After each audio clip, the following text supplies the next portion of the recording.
এর তো এতক্ষণ তো এসে যাওয়ার কথা, এখনো এলো না কেন? এই ছি ছি, এইভাবে তাকিয়ে থাকো কেন? তোমার লজ্জা করে না? আমি আবার কি দেখলাম? ও ওটা, আরে তুমি যেমন ভাবছো তেমন কিচ্ছু নয়। আরে আমার তখন করার বয়স, দেখে কি হবে? এইভাবে যদি কথা বলো না, মাথা ফাটিয়ে রেখে দেবো।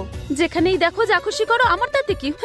হেই, আরে ভাই রামু, যতটা সহজ ভেবেছিলাম ততটা কিন্তু সহজ নয়। হয়তো কাজটা সহজ নয়, কিন্তু ওকে পটানোর সময় এবার এসে গেছে। ইয়েস, গেট রেডি ফর ভেজা ফ্রাই। এই কালু, মেয়েদের পটাতে হলে একটা ভালো স্টাইল থাকা দরকার। একবার শিখে নিতে পারলেই মেয়ে পটাতে পারবি। শর্ত। Hi dude. Hi hi. কোথা থেকে আসছিস? পার্কে গেছিলাম ভাই। আর অনিতার খবর? আর এমনিতে অনিতার ব্যাপারটা কিছু এগোলো নাকি? বল না।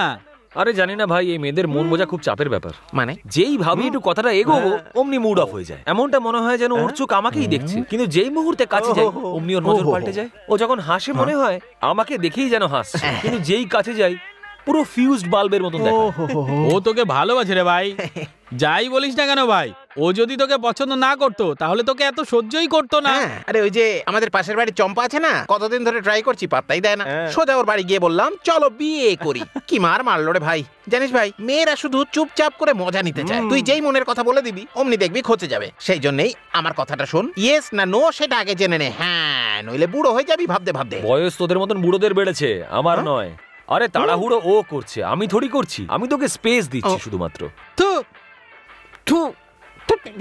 আরে তোর তো মেয়েদের পিছনে ঝাড়ি মেরে মেরে এখন বলছিস যে তুই চুপ। হেই, আরে ওই রামুর না কিছু একটা করতেই হবে। আরে ও তো আমাদের সব কাজে নাক গলাচ্ছে। আরে তুই এত চুপ করে আছিস কেন ভাই? যদি তুই বলিস তাহলে ওকে এই দুনিয়া থেকেই হটিয়ে দেবো। আরে আমরা কি করতে পারি ভাই? অনিতার সঙ্গে ও চুটিয়ে প্রেম করছে, আর এ কি করছে? তোরা সবাই ওকে এত ভাও দিচ্ছিস কেন সেটাই আমি বুঝতে পারছি না। আমার সঙ্গে টক্কর দিতে ওর 10 বার জন্ম নিতে হবে। ফালতু লোকেদের ব্যাপারে কথা বলে সময় নষ্ট করিস না ভাই। এত ইম্পর্টেন্ট খেলা চলছে, এর উপরে কনসেন্ট্রেট কর না ভাই।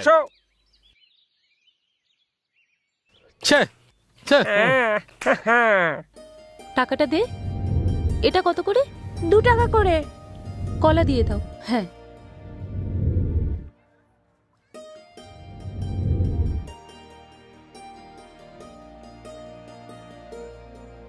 তাড়াতাড়ি চল না।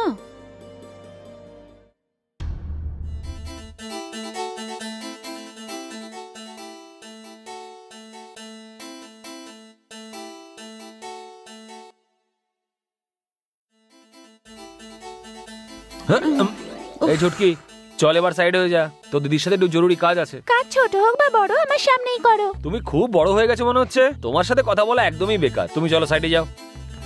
ওহো, এই অনিতা, একটা কথা জিজ্ঞেস করছি, উত্তর দাও। Do you love me? না না, কখনো না। But I love you. ভেবেচিন্তে উত্তর দিও, আর মন ভেঙে দিও না। চুপ করো। সব পুরুষ মানুষ একই কথা বলে। দুদিন মেয়েদের সাথে কথা বলে আর পরের দিনই আই লাভ ইউ বলে দেয়। আর তাছাড়াও আমি তোমাকে ভালোবাসবো কেন? তুমি কি এমন কাজ করেছো? সব সময় তো খালি রাস্তা রাস্তায় ঘুরে বেড়াও, কোনো কাজকর্ম নেই। আমাকে বিয়ে করতে চলে এসেছে, কিভাবে দেখাশোনা করবে আমার? ব্যাস হয়ে গেছে তোমার? এবার এই ফিল্মি ডায়লগস গুলো বন্ধ করো। চাকরি করি তো সংসার চালাবো, আর এটা করলে ডিউটির সময় মেশিনের মতন কাজ করতে হবে। আর যদি তোমার সাথে থাকতে চাই, এই সব কিছু ছাড়তে হবে। আমি লাইফে প্রত্যেকটা সেকেন্ড তোমাকে চাই। কিভাবে সংসার চালাবো জানতে চাইছো তো?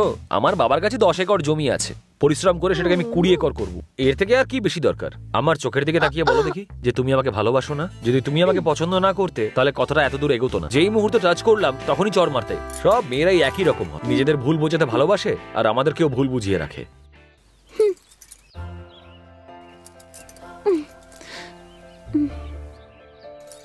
হ্যাঁ, এই রামু, হ্যাঁ, আই লাভ ইউ। হ্যাঁ।